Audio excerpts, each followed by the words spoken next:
Boum! Une explosion d'ondes supersoniques, de chaleur interplanétaire, de poussière, de fumée. L'atmosphère terrestre a été envahie par un rocher cosmique de la taille de l'Everest. Il y a quelques secondes, ce rocher pesant des trillions de tonnes fonçait vers la Terre. Il pourrait voler de New York à l'Alaska plus vite que tu ne peux faire cuire une omelette. Le nom de ce monstre? L'incident de Chicxulub. Un nom à la hauteur de l'événement, n'est-ce pas? Il y a 66 millions d'années, il s'est écrasé sur la Terre. À l'époque, les dinosaures régnaient sur la planète. Mais plus pour très longtemps. Cette collision épique a eu lieu sur le territoire de l'actuel Mexique, dans la péninsule du Yucatan, tout près de Cancun, où les dinosaures passaient leurs vacances. Ou pas. Toujours est-il que l'énorme roche spatiale a frappé l'océan. Mais même l'énorme volume d'eau n'a pas pu empêcher l'inévitable. La collision a provoqué la libération d'une énorme quantité d'énergie. L'horreur à l'échelle planétaire avait commencé. Imagine un mini-soleil embrassant la surface de la Terre, avec des tsunamis de la hauteur de la Statue de la Liberté jaillissant de l'épicentre de l'impact. Pas génial. L'explosion a soufflé à travers la surface de la Terre. Elle était aussi chaude qu'un four et a tout brûlé sur son passage. L'impact a provoqué un tremblement de terre colossal et une activité volcanique intense. Un tas de volcans ont simultanément libéré de la lave chaude et des cendres dans les cieux préhistoriques. Des millions de tonnes de cendres et de suie ont empoisonné l'air. Cela a formé un énorme nuage dans l'atmosphère qui a bloqué les rayons du soleil pendant plusieurs années. L'hiver le plus long avait commencé, seulement ce n'était pas de la neige qui tombait du ciel, mais de la pluie faite d'acide sulfurique. Oui, l'incident de Chicxulub pourrait bien être la chose la plus importante qui soit arrivée dans l'histoire de notre planète. Plus importante que YouTube. À l'époque, il y avait beaucoup d'éruptions volcaniques, beaucoup d'oxygène inflammable dans l'atmosphère, des changements de température constants. C'était le moment idéal, ou le pire, pour que tout cela se produise.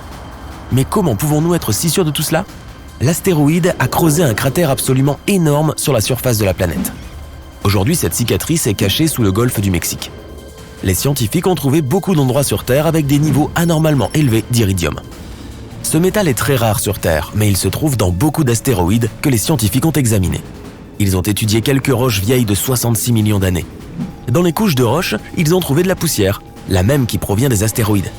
Cela n'aurait pu se produire qu'avec un énorme astéroïde s'écrasant sur la Terre. La catastrophe a entraîné l'extinction non seulement des dinosaures, mais aussi de l'astéroïde lui-même. Il faisait si chaud au point d'impact qu'une partie de l'astéroïde a tout simplement disparu. Une grande quantité de vapeur d'eau et de dioxyde de carbone a été projetée dans l'atmosphère. Mais le plus gros problème? Le soufre. Il a été soulevé par l'impact de l'astéroïde et s'est envolé dans les airs. Ces minuscules particules de soufre ont bloqué une grande partie des rayons du soleil. Sans le soleil, beaucoup de plantes ont disparu et le climat a fini par se refroidir. L'immense chaleur a transformé les pierres en verre. Les scientifiques appellent ces choses des tectites. L'énergie de l'impact les a projetées dans les cieux. Après un court vol, les tectites sont retombées sur Terre. Et ce n'était pas beau à voir. La pluie est tombée aussi. Seulement, au lieu de gouttes d'eau, tu aurais vu des boules de feu vitreuses et chaudes. Elles ont bombardé la surface de la planète pendant des jours. Les tectites ont mis le feu à tout. Les scientifiques en ont trouvé des preuves dans le monde entier, pas seulement près de la zone de la collision. Mais beaucoup de choses de cette époque sont encore un mystère. Certains scientifiques pensent que Chicxulub n'était même pas un astéroïde, mais peut-être une comète. Les astéroïdes sont principalement faits de pierre et de métal. Le plus souvent, ils ressemblent à une pomme de terre. Une comète contient de la pierre, du métal et de la glace. Les comètes ressemblent à des flocons de neige cosmiques sales, avec de l'ammoniac, du méthane et du dioxyde de carbone. Les comètes proviennent parfois du nuage de Oort. C'est un énorme nuage de glace et de débris qui orbite autour de notre système solaire. De temps en temps, les comètes se libèrent de l'amas et se dirigent vers notre Soleil. Selon les scientifiques, cette comète particulière est passée juste à côté de Jupiter. La gravité de la géante gazeuse a encore accéléré la comète. Elle a volé vers le Soleil, en prenant de plus en plus de vitesse. La couche de glace extérieure de la comète a commencé à s'évaporer et elle a probablement dégagé beaucoup de poussière et de gaz, ce qui a donné l'impression qu'elle avait une queue. La gravité du Soleil a fini par faire éclater la comète en morceaux. L'un des fragments a volé dans l'espace et s'est écrasé sur la Terre, il y a 66 millions d'années. Alors, astéroïde ou comète? La vérité est que nous ne le saurons jamais. Ce que nous savons, c'est que la Terre a eu la malchance de se trouver sur sa trajectoire et qu'elle n'a plus jamais été la même. La catastrophe a stoppé le développement de 75% de la vie sur Terre. Toutefois, certains grands animaux marins comme les crocodiles, les tortues et les poissons ont survécu à l'impact.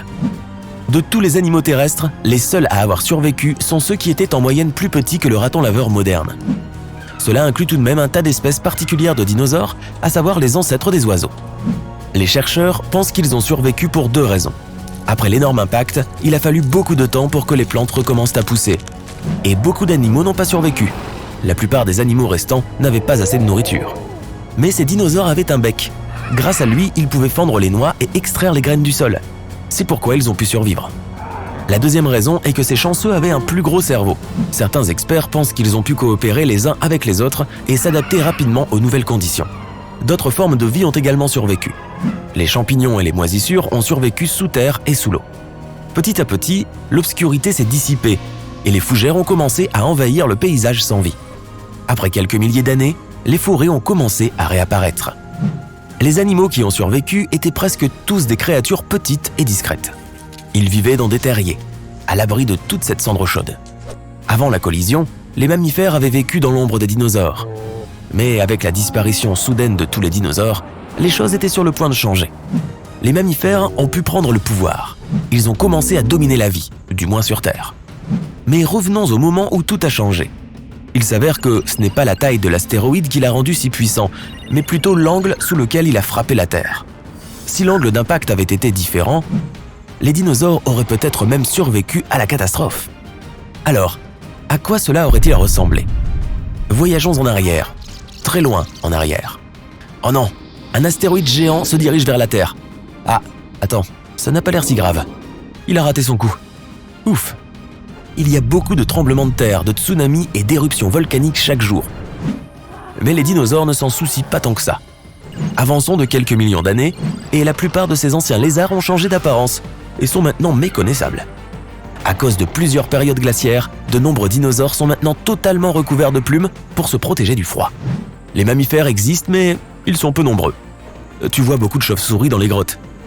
Il y a des tonnes de rongeurs de la taille d'un rat dans les forêts. Pendant la journée, ils se cachent dans les sous-bois ou les terriers. La nuit, ils sortent à la recherche de nourriture. Il n'y a pas de chevaux, pas d'éléphants, ni d'autres grands mammifères. Pourquoi devenir grand et appétissant alors qu'il y a tant de reptiles dangereux avec d'énormes crocs aux alentours? Il n'y a pas de baleines dans la mer. On ne voit nulle part de perroquets, de faucons et de pigeons. Mais les ptérodactyles 2.0 passent constamment devant toi en sifflant. Certains ont la taille d'un hélicoptère, tandis que d'autres ne sont pas plus grands qu'un cygne. Il y a beaucoup de primates, mais ils ne sont pas pressés de descendre de leurs arbres et de marcher sur 2 jambes. Pas d'aventure dans la savane, pas d'évolution vers l'Homo sapiens. Dans cette réalité alternative, les espaces ouverts sont très dangereux. Mais les forêts et les arbres le sont aussi. Aucun endroit n'est vraiment sans danger. Pour déguster de délicieux primates, de nombreux petits dinosaures ont appris à grimper aux arbres. Cela se passait déjà à l'époque du Crétacé, juste avant que cet énorme astéroïde ne manque la Terre. Ouf, cela aurait été une collision épique. Les dinosaures sont devenus plus sages depuis cette collision évitée de justesse. Certains sont même aussi intelligents qu'un poulet moderne. Un gros cerveau consomme beaucoup d'énergie, et ce n'est pas toujours une bonne stratégie de survie. Il est plus sûr de limiter la taille du cerveau et de continuer à fabriquer des dents plus grandes et plus pointues.